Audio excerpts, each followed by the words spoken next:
Mystery Recapped here. Today, I'm going to explain an American horror supernatural film called Flight 7500, or Flight 7500, or Flight 7500. It's a dumb name, have it however you like. Spoilers ahead. Watch out, and take care. The movie revolves around the passengers of Vista Pacific Airlines Flight 7500, which is traveling from Los Angeles to Tokyo. In the first scene, the plane suddenly loses control, with the Tokyo Air Traffic Control causing chaos amongst the passengers. However, one woman is unusually calm, and she says that death is part of life, so we must accept it and not waste a single second of it. A series of images then flashes on the screen, depicting what appears to be the plane going through turbulence, and the passengers screaming as they brace for impact. Following this, the movie flashes back to 4 hours earlier, before it all went wrong. Piloted by Pete Haining, the plane is about to take off under clear weather conditions. Meanwhile, two flight attendants, Laura and Susie, are making the necessary preparations for takeoff. One by one, the passengers also start to board. They include a vacationing couple, Brad, and Pia, a thief named Jake, Lance Morrell, a suspicious businessman traveling with a strange wooden box, newlyweds Rick and Liz, and a goth, Jacinta. She has no defining characteristics, she is just a goth. Lance the businessman appears overly protective of the box and keeps it in the storage located underneath his seat. Meanwhile, it is revealed that flight attendant Laura is in a secret relationship with the married captain, Pete. As the passengers settle down, the two make out secretly. The Mile High Club is this dude's office. Laura informs him that the ground control has relayed an urgent message about an important check having been overlooked. However, Pete brushes it aside and continues to fool around with her. The only thing being overlooked is my erection, Laura. On the other hand, Brad, Pia, and another couple are the only passengers in the business class. It turns out they had been planning and saving for this once-in-a-lifetime trip for years. Brad and Pia have secretly broken up, but they have kept the news from their friends to prevent the plan from getting spoiled. Meanwhile, Liz is on a honeymoon with her husband Rick. Snob by nature, she prays that no one sits beside her so she can be alone with him in the row. However, Jacinta suddenly shows up and takes the seat. Liz stares at her for a while, and it appears as if she is troubled by the goth aesthetic. She then notices the empty seat behind them and asks Jacinta if she would consider moving, but the latter politely declines. As the two ladies talk, it becomes clear that Rick is intrigued by Jacinta's persona, but he quickly turns around when his wife catches him staring at the stranger's ripped jeans. Shortly after, the pilots announce that they are about to take off, so the flight attendants check on all the passengers carefully. When Laura approaches the suspicious-looking Lance, she asks him to put his box in the overhead compartment. The latter obliges, but it's evident that he is hiding something very important inside of it. Soon, the plane takes off, and the passengers are finally allowed to take off their seatbelts. The thief, Jake, tries to strike a conversation with the woman seated next to him, but she only gives him cold responses. She also notices multiple phones in his bag and figures out that he is a thief. In the next scene, the plane hits unexpected turbulence, so all the passengers fasten their seatbelts and nervously wait for it to pass. After a few intense minutes, the situation reverts back to normal, and everyone breathes a sigh of relief. However, Lance suddenly experiences a panic attack and struggles to breathe. When his health continues to deteriorate, the flight attendants request any doctor or medical professional on board to come forward. Unfortunately, before they can come up with a diagnosis, Lance begins to bleed profusely from his mouth. Soon, Brad comes forward and reveals that he is a paramedic. Thank God, that's lucky. Rick also volunteers to help, and they try to save Lance, but the businessman suddenly starts convulsing. At this point, all the passengers are only staring at Lance, encouraging him to pull through. However, right in front of their eyes, he stops moving and breathing altogether. Rick and Brad try to revive him by administering CPR, but to no avail. Get Laura to make out with him, that seems to work for the pilot. Despite the devastating incident, Captain Pete decides to continue their journey to Japan. The crew then moves all the first-class passengers into economy, making room for Lance's lifeless body. Meanwhile, Liz is not happy with her husband giving CPR to Lance. She complains that he probably has the dead man's blood on his lips. Jacinta overhears the conversation and says that death is a part of life, and as the airplane crew moves Lance's body, she touches his hands and creepily admires his blood. Shortly after, Liz goes to the washroom and Rick uses the opportunity to strike up a conversation with Jacinta. He compliments her way of thinking and reveals that he too isn't afraid of death. In reply, Jacinta says that if everyone knew when they were going to die, they wouldn't waste a single second of whatever time they had left. This impresses Rick. You're right. right, we should bone.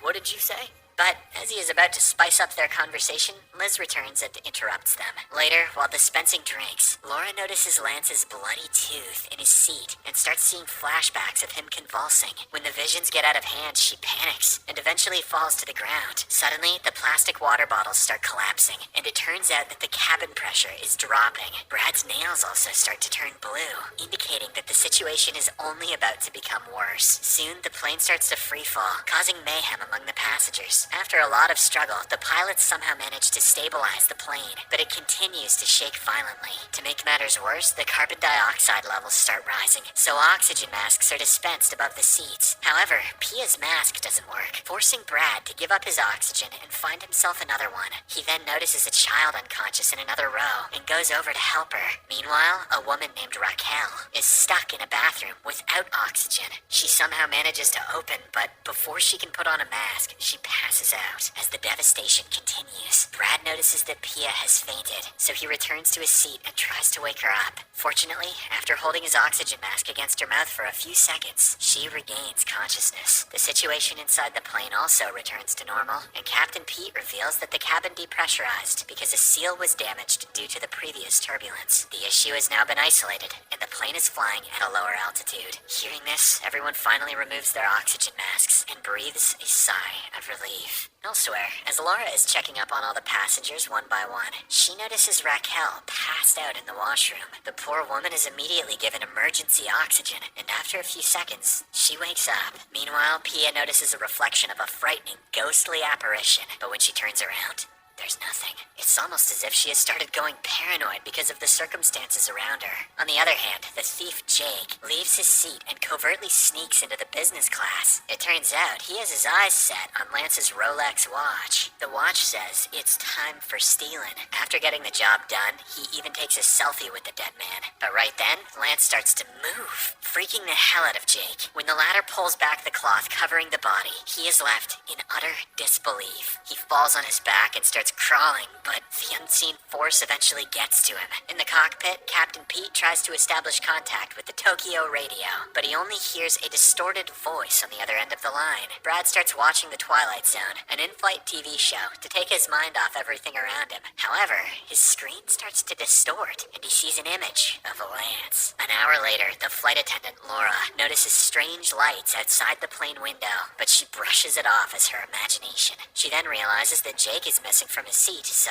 she goes over to ask Raquel about his whereabouts. When the latter reveals that he went to the first class, Laura and her fellow attendant Susie head there to inspect. Surprisingly, not only is Jake missing, but Lance's body is also not there. Creeped out by what they just saw, the two immediately rush back to economy class. Laura then informs the captain about the missing passenger and the dead body. She also tells him about the strange light she saw outside the window earlier, suspecting it to be an F-16 fighter jet. However, Pete quickly rebuffs her claims, saying that no fighter jets have come anywhere near his radar since they took off. On the other hand, Raquel again goes to the bathroom for some important work. Turns out she's been trying to conduct a pregnancy test. To her relief, the test comes out negative. However, before she could leave, smoke begins to fill the toilet, and a strange hand grabs her and pulls her into the floor. In the next scene, the flight attendants Laura and Susie perform a sweep row by row, looking for Lance's body. When Broad learns of this, he reveals that he saw Lance's image on his screen earlier. Pia also admits to seeing something similar, which proves that they are not hallucinating. Hence, with the help of the other couple, Rick and Liz, they decide to find out more about Lance. For the first step, they bring out his carry-on luggage and take it to the gallery. On opening it, the group finds multiple tubes of hair with women's names taped onto them. Soon, the goth, Jacinta, also learns about the group's private investigation, so she retrieves Lance's wooden box and gives it to them. She then returns to her seat and tries to sleep, but an unknown force keeps pulling her blanket down. After a while, the two flight attendants catch Brad and the group trying to break into Lance's wooden box. Laura tells them that they can't touch his personal property, but Rick explains that strange things have been happening on this plane ever since Lance died, so they just want to investigate. Rick also suggests going through Lance's checked luggage in the cargo hold, but Laura turns down that idea and sends them back to their respective seats. However, However, after taking a good look at Lance's belongings, Laura changes her mind. She then goes to the cargo hold to search for his checked luggage, while Susie waits outside. Unfortunately, there, a hand suddenly emerges and drags Laura away. Meanwhile, Brad and the others return with Jacinta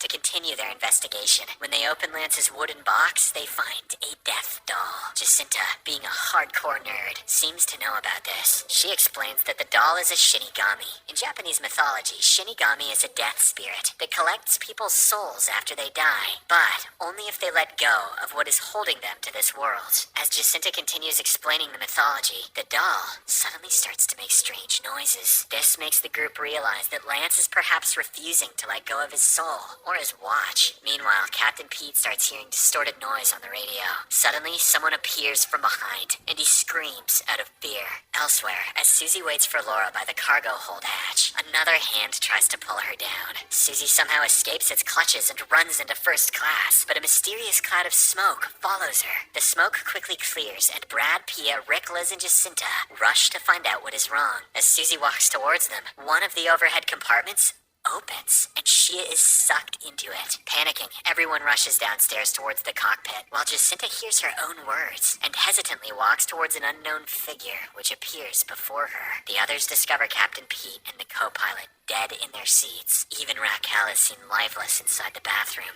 Guess she was pregnant after all. With a ghost. Realizing that the unseen force has started taking more lives, the group hurries back to their cabin, but what they see there shocks them to the core. Everyone, including Brad and Rick, are lying dead in their respective seats. Just then, the TV in the cabin turns on, and it reports that Flight 7500 suffered a catastrophic decompression, and all communication with it has been lost. When a fighter jet was sent to investigate, the plane was revealed to be flying on autopilot mode, and no sign of life was found on board. With this, it is finally revealed that everyone on board has already died. They simply came back as souls and continued staying on the plane, unaware of the actual truth. In reality, all the passengers had died the moment the plane ran out of oxygen. Everything after that was just the mysterious doll controlling their souls. Moreover, the strange lights that Laura saw outside the plane were of the fighter jet that was sent to investigate. After realizing the entire truth, Brad and Pia accept their death and hug each other one last time as the plane runs out of fuel and crashes into the ocean. The movie ends as Liz awakens to find the plane empty. She hears a strange noise coming from a garbage bin. When she inspects, a discolored hand suddenly appears, causing her to scream in horror. Subscribe for more videos like this, turn on notifications, and leave a like to help the channel out. Thank you for watching.